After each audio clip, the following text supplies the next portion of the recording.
Hi, that was an absolutely fascinating morning, and I know everyone's keen to get on with your lunch, so the first thing to say is get on with your lunch. Eat while you listen. That was actually quite a difficult morning for me. I'm James McIntosh, I'm investment editor at the Financial Times, and I'm a born pessimist. But even I found it hard to sit through Bob Gordon's thing without getting depressed. It's very difficult to hear that the US is in long-term decline. Even speaking as a Brit, no longer Britain's oldest ally, America's oldest enemy, in fact, as we've recently been reminded by Obama. But even as a born pessimist, it's hard to think that things can be this bad. Then I was thinking about the iPhone. I recently got my first iPhone. I'm very behind the times when it comes to technology. And my iPhone's quite old. It's innovative, but it's black. So I was excited to find that the new innovation is that you can now get coloured iPhones, which made me think maybe Bob Gordon is right. Innovation. If innovation is reduced to having colour in iPhones, that's quite bad. But what the iPhone allowed me to do, whilst those speeches were going on, I was able to look up engrams on the iPhone.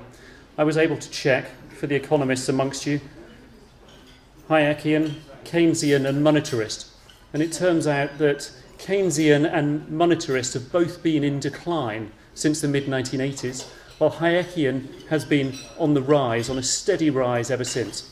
And I thought that was a fairly interesting measure from the engrams, if not terribly scientifically tested. It also allowed me to look up a couple of interesting points that were raised. First of all, I doubted the self-driving cars dismissal. I thought, self-driving cars, that would be great. I wouldn't have to sit in a car bored at the wheel for so many hours every week. And so I had a quick look. It turns out Americans drive roughly 300 hours a year. That's forgetting truck drivers, obviously the obvious area for improvement, which you can debate, but it seems to me if you're given 300 hours a year extra, that's a clear improvement in productivity or in life of some measure. If you don't use it for work, at least you've got 300 hours more to look up engrams on your iPhone. I also had a quick look at the 1939 World's Fair. The 1939 World's Fair did indeed make some great predictions. It also predicted that Americans would be happy farmers and happy workers. And so you can make your own conclusion on how that one worked out. But one small thing about the 1939 World's Fair, whilst it was reasonably good at its forward predictions, it wasn't very good at its current predictions. It was 1939 and it still included a Czechoslovakia exhibition. Of course, the country no longer existed at that point, thanks to the activities of the Germans. One serious point, it seems to me that something that is a broad theme of this morning is that changes to culture, institutions, in particular regulation, increasing governmentalisation, are in some way leading to less innovation. But perhaps we ought to say they're also improving our innovation. Not all innovation is a good thing. Communism was a very major innovation, which I don't think many Russians are grateful for. CDOs were a fabulous innovation of the last 10 years, 12, 15 years, which again, there aren't very many Americans who would welcome them. Twitter, of course, is an amazing innovation, and as someone who uses Twitter, I can say it absolutely does not improve productivity.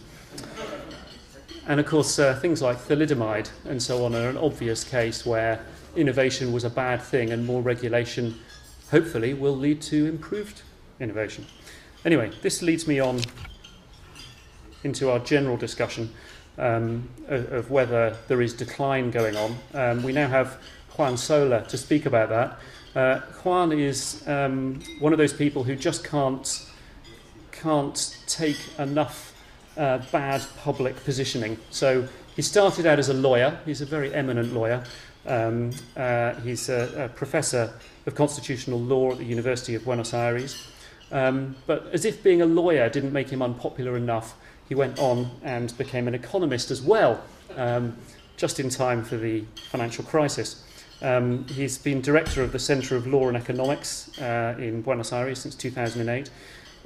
He hasn't, though, managed to make it a full set of three. His other career was as a diplomat, which obviously is still reasonably popular. What he really should have done, of course, was become a British journalist, and then he'd know what unpopularity really means. Anyway, Juan, I now hand over to you.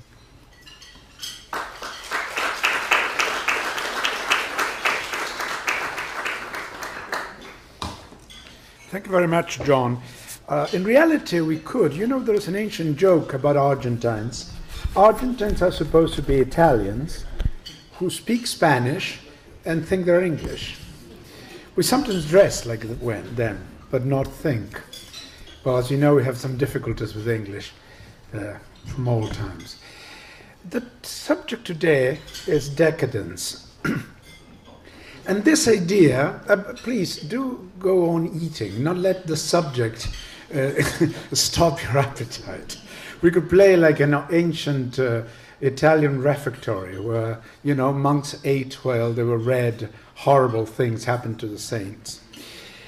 The question of decadence, of course, is not a new one. And it's a bit the answer to very old questions. One is, are there cycles in history? Is the history cyclical or linear?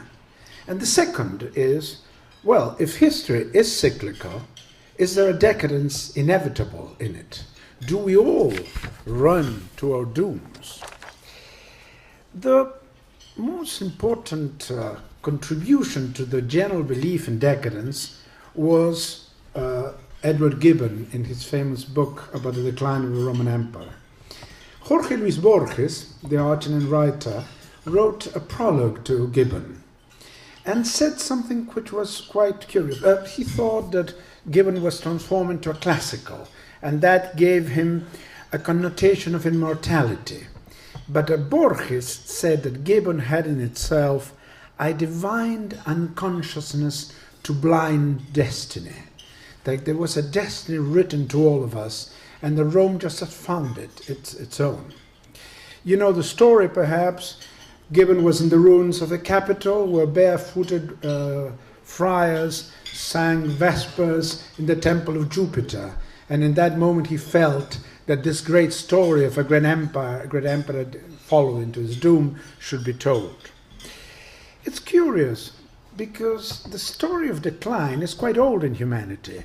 Of course, is the apocalypse, with the sea transforming into blood and the four horsemen. But even in apocalypse, there is some hope. In Gibbon, there is no hope. Rome existed, and Rome disappeared. And it would happen again. And there is very little we could do to avoid our own doom in the future. This comes to this idea that there are cycles. The oldest way that mentioned cycles, Plato's Timaeus, where a divine demiurge, a divine craftsman, imposed mathematical order on chaos and went on and on in perfect cycles. And also have this idea in Timaeus, in Plato, the futility to revolt against the gods. You know, in Greek tragedies, we all march to our doom, and there is nothing you could do about it. We know our doom, but we cannot stop it.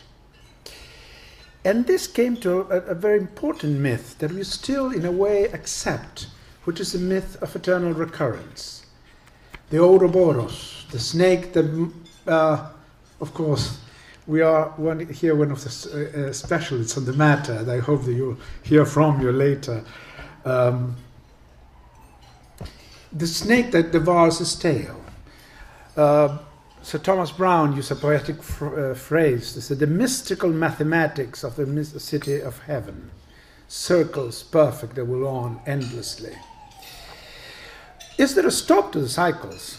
Well, the most ancient stop to the cycle was made by Polybius, the Greek historian in Rome. You know the Aristotelian theory that political cycles would go from monarchy to tyranny, tyranny to aristocracy, aristocracy to oligarchy, oligarchy to democracy, and democracy to ochlocracy or mob rule. But Polybius invented the idea that if you could have a mixture of those systems, you could have a stable stasis, a stable system. Curiously enough, is Polybius one of the sources of the American Constitution? It was read by Hamilton, it was read by Montesquieu. I want one of the indirect sources, the idea you could fight a system that could stop cycles. Also in the Middle Ages, there was another important debate that still is used to us. The idea when we go from myth to concept. In the Middle Ages was this debate between the essentialists, St. Thomas Aquinas, the idea that everything had an essence, and we could discover the essence, and words were describing the essence. And then the nominalists. The nominalists were against universals. You couldn't use the same word to describe different things. The words change. For the essentialists, there was a meaning in the idea of people, in the idea of history, in the idea of destiny. For nominalists, they were just words, and you could fill them and change them. This thing is very important because the idea of having using concepts in history, it's very important because if we feel that there is something that we could call destiny and had an essence in it that we could discover, then we could discover the course, the cycles of time, and the causes of decline. But on the contrary, if we just say the destiny, just a word we could use, there is no hidden concept of meaning in destiny, in history, in time. The second twist was by an Italian philosopher, probably forgotten, not in this house I hope, was Giambattista Vico. Giambattista Vico created a fantastic term, corsi e ricorsi. History was like an upward spiral, and we had moments when the course was correct, but then formed into corrupt forms, and we went back. But we went back for a little time, because afterwards the simplicity of the first peoples would come into our society, and then we would again go into a course, again into upwards. Vico was very interesting for some ideas. He said there are two ways of truth. Vero, which is true, and certo, which is not exactly true. Certo is, true is like saying, we are in New York, and New York is a city. But certo was more or less like saying, I'm in love. I appreciate a work of art. And this certo had a system to be applied, which was called fantasia, fantasy. And history was part of the certo. History was an imperfect, he said, history is an imperfect science. And we should talk about it in fantasy, like we describe a work of art, part of invention, not part of certainty. And he said, God created the everlasting laws of history, but we cannot know them. There is not to us to discover God's will. Of course, then comes really Gibbon. The greatest and most awful scene in history is mankind. The history of mankind is what he spoke of the Roman Empire. Well, the problem with Gibbon is he's so eloquent. It is a magnificent book. I remember the first time I read it. It was an adolescent. I was learning English, and the prose was surprising. To read the 5th chapter on the origins of Christianity is it's an extraordinary experience. But then Gibbon has some ideas which are not exactly true. For example, he thought that Rome's decay was a cause or the effect of immoderate greatness, and prosperity ripened till decay. And in reality, he was surprised it lasted so long. Rome lasted too long, and it should fall inevitably. This is a surprising thing, because Rome lasted 25 centuries. Since Romulus and Remus created it, till the fall of Constantinople, is 2,500 years, which is not a small feat. But on top of that, Rome never stayed in hands of the barbarians forever. Nearly 70 years after the fall of the Western Empire, was recovered by the Romans of the East. Belisarius recovered Rome and was offered to be a Western emperor by the Ostrogoths. And then is the myth, what is called the Third Rome. There are two Third Romes. Moscow was going to be the third, the niece of the last emperor of Constantinople, a Paleology, married the Tsar. By the way, Tsar comes from Caesar, like Kaiser. So Rome was, in a way, rebirth in Moscow and to be the Orthodox Rome. At the same time, Charlemagne was crowned by the emperor in the year 800 as Holy Roman Emperor.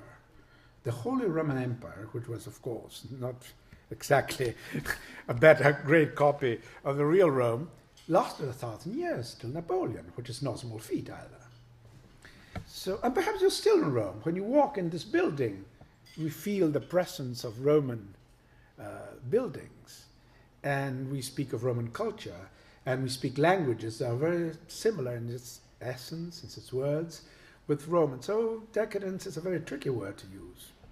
And then came Marx. Karl Marx, because I would say the theories of the essence of history were in a way abandoned till Karl Marx appeared. Karl Marx was a very successful thinker, a very bad prophet, but a very successful thinker. In what? First he spoke, you probably read the famous words in the 18th Brumaria of Louis Napoleon. Hegel said history repeats itself, but first as a tragedy and then as a farce. And Karl Marx, in the theory of Karl Marx, you all know, is historical materialism. This brings the idea that is an inevitability to socialism. Socialism is inevitable. It will be a period then of the dictatorship of the proletariat, and then it will enter in a communist phase, and then in this period the state would wither away. You remember the phrase of the day with Amar Bide. So there was very little we could do. Marx was the reason there was we started investigating, there was a sense of cycles in history. What we could do, Marx said we could do very little. In reality, the only thing that could happen when revolution appears was shorten and lessen the birth pangs. There is nothing society could do to avoid the changing of history and the revolution of proletariat. There were two big answers there were many, but two made an effort to answer to Karl Marx.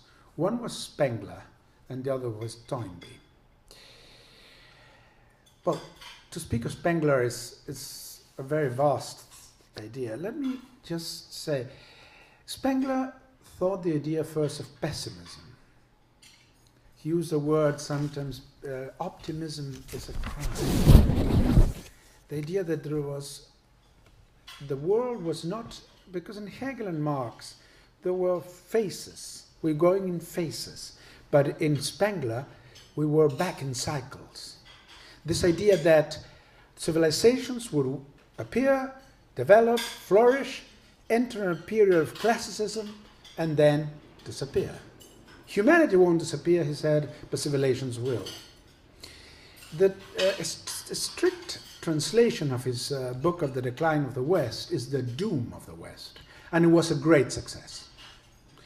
For example, Ortega y Gasset, the great Spanish philosopher, translated The Decline of the West into Spanish, and he compared the philosopher's history of Spengler to Einstein. The two great books of this century are Einstein's Physics and Spengler's philosophy. John Dewey said he was a learned German Mencken. Thomas Mann compared Spengler to reading Schopenhauer for the first time. Wittgenstein said, I share your cultural pessimism. So his book was a great success, but it was also a curious book because it was a German book. He wrote it in 1917, and he, in his prologue, who was not translated into the English version, only in the Spanish and German, he said, I hope this book is not unworthy of the labor of the German armies in the First World War. He considered that after the book was written in reality as a way that the new civilization that would born after the victory of Germany. Of course, things change. But what to say about Spengler, very quickly. First, the idea of money. Money is the abstract representation of civilization. What he thought also, there was a new man coming. The new man of this transition period was to be Cecil Rhodes. Cecil Rhodes, the English colonialist, was the symbol of the new man that would end the life of the Western civilization and enter a new one. Expansion is everything. Optimism is cowardice. Optimism is a lie. Classicism is the last period of a decaying civilization. He has a paragraph, a terrible paragraph, when he say, when the new grey dawn appears, I mean the civilization fades, they make a last effort. And this last effort is the moment of classicism, which is the best cultural moment of a civilization before it dies and disappears back into the womb and to the earth. The other critic of Marx was a Marxist, an Italian Marxist, that I may quote because he was a great thinker, Antonio Gramsci. Antonio Gramsci thought that although socialism was, let's say, the civilization of the future, there was nothing automatic in it. And so he called his philosophy the philosophy of praxis, the philosophy of the practical ways into which individually each member of the working class would get conscience of the situation, and they would fight capitalism and they will establish the new order. And when that happened, when the working class took conscience of the situation, that process, yes, would be inevitable. It's important to quote Gramsci because he was imprisoned when he wrote this. He wrote these books, his most important books, when he was and died in a fascist prison. So he puts an extra point of greatness. And then came Toynbee. 7,000 pages. Who reads them now, I'm afraid? Probably I was the only one. It was surprising when you read Toynbee. He has a vast information, but he's not a professional historian. In reality, he worked for the Royal Institute of International Studies, and for a long time he got strategic visions for the English before and during the Second World War, which are published, by the way. His title, a Doctor of History, was an honorary title. He never had this PhD of Oxford that he quoted.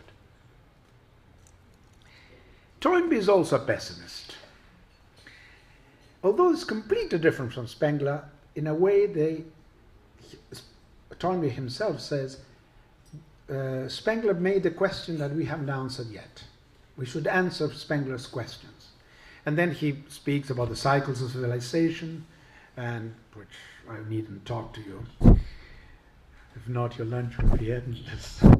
And the idea that Western civilization will be transformed into a universal state, decay, and die. So there was no hope for the Western civilization in Toynbee. It was not the history of Marx, but it was a history without hope.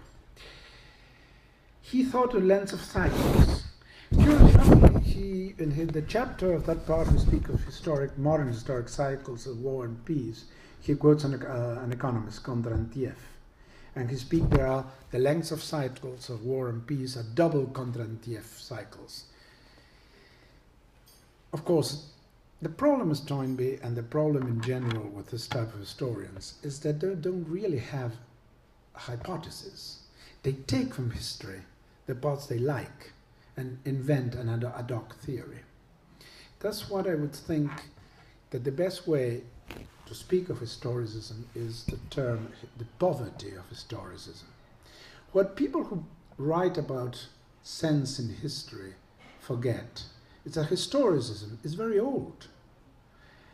It has thousands of years and generally failed to indicate any path to the future. As in a way happened with Gibbon, that he chose part of the Roman history. In reality, the arguments given by Gibbon are not probably the ones you would think now as the causes of decadence, which was basically Christianity. I think that destiny is not in the stars, but in ourselves. I think that this idea that there is a movement in history which sweeps us into the future by irresistible forces that we cannot control is some sort of a new description of the problem of change, speculative metaphysics. And I think it's a metaphysical delusion. There is no sense in history. We could, of course, speak of history, we could speak of models, we could speak of hypotheses. But the idea to have a large sense of history, a sense of humanity, and the idea that there's a possibility of inevitable decay for any civilization, or even the existence of civilizations, are metaphysical creations impossible to prove. Bossuet, for example, thought that we were hands of fate. If God didn't help us, humanity would be a bad dream, a void into nothingness. Or perhaps Chesterton was more eloquent. He said, I'm not a pessimist.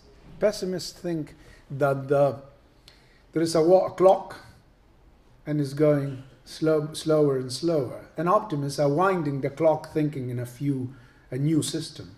In reality, we are free to choose. We are masters of our destiny in a way. Because what I feel that many historians do is use this word of Voltaire. Voltaire disliked history, as you know, and he defined history as a pack of tricks we play upon the dead. And many historians, theorists, are in a way playing tricks. Tracasserie is a more in French, upon the dead. Thank you very much.